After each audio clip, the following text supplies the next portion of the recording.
interpersonal communication and counseling. Interpersonal communication and counseling.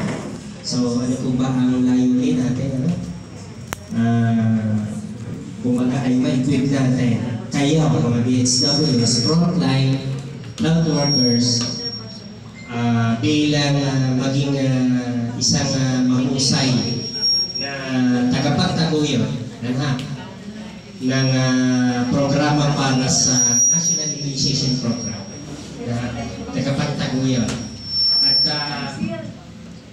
layunin po nito ay layunin din ito na maging mahusay kayo kung paano makikipag-usap, kukumbinse sa mga nasasakupan ninyo doon sa mga alam ko na karamihan na hihirapan na kumumbinse doon sa mga magulang na magpaturok ng kanilang anak. O kung nagpapaturok, hindi naman kompleto, hindi matapos. O kaya naman, nakakatapos ang kasong overreach ng bata. Kaya hindi rin makount na fully immunized child. Yun ang challenge sa atin. So far, yung ating January to October 2024 accomplishment ay pumapatak ng 45.4 something percent. Yun pa lang, 45% something. So, kailangan tapos po, next is tanungin. Kung maiintindihan ng kausap ang pinag-usapan, maaaring ipaulit ito sa kanya kung ano yung naintindihan. So, kaya lang naman yung ginagawa dahil kung na-comprehensive niya or naunawaan niya ng mabuti yung kanyang mga sinabi din. Ano po? So, next po is gumamit ng simpleng salita at visual aids. So, mahalaga din to, nakakatulong to upang mas lalo mapadali yung impormasyon na nakukuha po nila sa atin. Yan, kung kinakailangan, bigyan din yung kailangan gawin at dapat ihanda. Yan, so sagutin yung mga katanungan sa abot ng makakaya. Kung may naitanong or hindi sigurado ang sagot, ituro sa kausap sa mapagkukunan ng tamang impormasyon. And then lastly, ibuod yung mapag-usapan at huwag kalimutang pasalamatan ng kausap. Di ba sa atin naman mga Pilipino, normal naman kapag aalis na siya, sige, salamat. Babalik na lang ka, ganyan-ganyan, di ba po? So, isa yan sa magandang pakikipag-usap para maging epektibo po tayo sa pakikipag-ugnayan sa mga magulang. Yeah. So, next po. So, tanong at agam-aga, mabigyan po agad natin ng solusyon yung mga magulang. Or para mawala din yung mga pangamba nila pagkabahala tungkol sa mga pagpapakunan na binibigay din sa ating mga anak. Ano po? Yeah.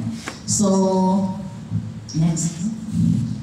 Yan, so ito po, pinapayana. Sabi ko dati po kanina, yung ipinaliwanag, yung mga positive side effects. So, mahalaga din yun na hindi po natin dapat ipilit lagi yung gusto. Ayan po, talagang respeto pa rin po dun sa pananaw nila. Pero yun nga, minsan meron po mga pagkakataon na kailangan ibigay natin yung tamang impormasyon. So, sabi nga ng mga previous po na training, hindi po natin agad sila susukuan kapag pinayawan agad yung informasyon na nabigay natin. Dadahan-dahanin pa rin po natin silang kumbinsihin. Sabi po kasi, ano po gagawin niya pag umayaw na po? Pasusulatin ko na lang sila. So yun, sana daw po hindi agad sulat yung resolution natin doon, hindi pag-kumbinsin. Next po. Kinikilala at pinupuri ko ang mga kalakasan at tagumpay ng iba. So yan, para hindi naman po tayo mabalitaan na kaya hindi nasipot yung mga bata, kaaway natin yung mga magulang. No po? So yan, para po maiwasan natin yung ganong scenario po. Kahalagahan ng emotional quotient. So ayon po ito sa pangsangga natin. Ayan. At ano pong compress?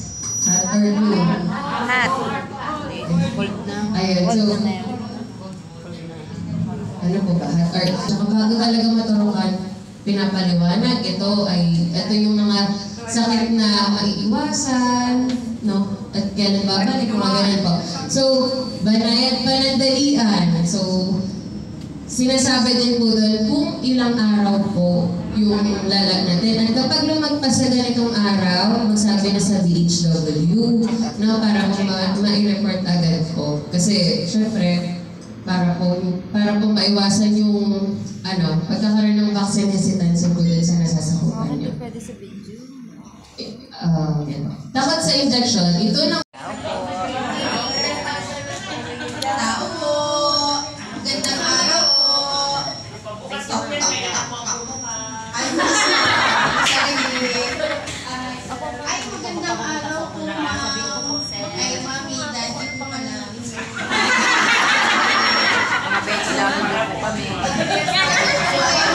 HW, galing po sa barangay. Nabalitaan po namin na meron po kayong baby, nakalista naman po sa amin. Meron po kasi tayong monthly na bubukan dito sa ating center. Gusto po sana namin na kayatin kayo na dalhin si baby sa ating center para po mabigyan po siya ng bakuna. Tingin ko naman po, ma'am, hindi na po namin kailangan. Ano po kasi meron naman po kami sariling pediatrician po. Buwi na po. wait lang po. Kanina niyo po nalaman na may bata po ako dito. Ma'am, kasi po kami ay mga BHW, kami po ay nagsisurvey, at kami po ay mga chismosa rin po. Alam po namin kung sino ang buntis, sino po yung nanganak, sino po yung pwede na pong turukan na bata. Nakita po namin sa aming record na pwede na pong turukan si baby niyo. Kaya po, nagsadya po kami dito sa inyo. Apat na buwan na po yung anak ko, mga ngayon po kayo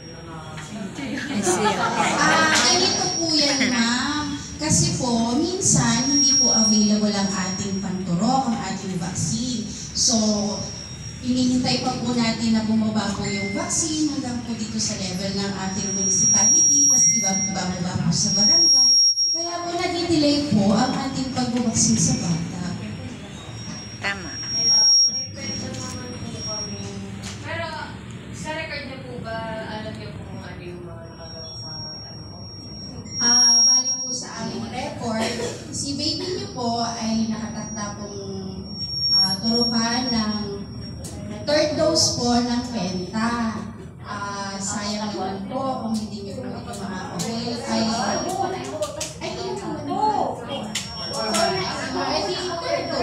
Third dose po ng third dose po ng Penta. Pwede na po siyang turukan sa center po natin. Libre naman po siya. Pwede po sa center po. Medyo yung budget niyo po ay maaano niyo po yun, maliles po yung inyong gastos. Pwede niyo po ilagay po sa ibang pangangailangan ninyo. Sayang din po, ma'am. Sige na po, sir.